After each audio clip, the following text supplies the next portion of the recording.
স্মরণকালের ভয়াবহ বন্যায় তলিয়ে গেছে ফেনীর ৩ উপজেলা ফুলগাজী, পরশুরাম ও ছাগলনাইয়ার ১.৫ শতাধিক গ্রাম। সব ধরনের যোগাযোগ বন্ধ হওয়ায় উৎকণ্ঠা বেড়েছে স্বজনদের। উদ্ধার কাজ চালাচ্ছে স্বেচ্ছাসেবক দল, সেনাবাহিনী সহ বিভিন্ন সংস্থা। ফেনী থেকে সর্বশেষ তথ্য জানিয়েছেন সহকর্মী মাসুদ সুমন।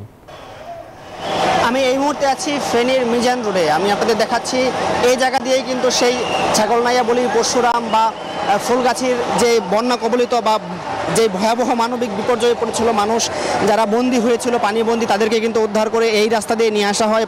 পার্শ্ববর্তী আর একটি ঘাট রয়েছে, সেখানে সালাউদ্দিন ঘাট, সেখান দিয়েও নিয়ে আসা হচ্ছে। আপনারা যেমনটি দেখছেন এক একটি নৌকা এখানে নোঙর করছে।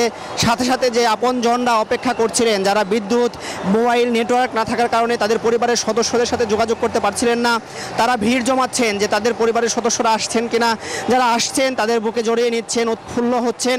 এরই মধ্যে কিন্তু পরশুরাম এবং ফুলগাছিতে প্রাণ পটাটা চিপস নাকি বিস্কুট খেয়ে বুঝে না।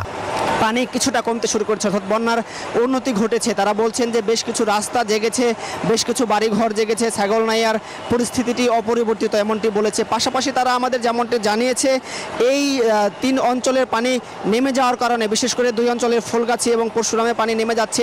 সেই স্রোতটি কিন্তু আবার এদিকে বইছে, অর্থাৎ ফেনীর দিকে, পাশাপাশি দাগন ভুইয়ার দিকে কিন্তু পানি কিছুটা বাড়ছে।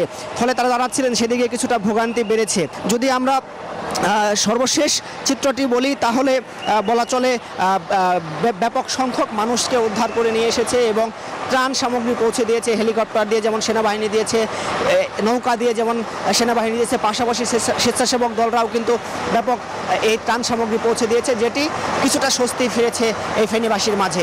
এই ছিল আমার কাছে সর্বশেষ।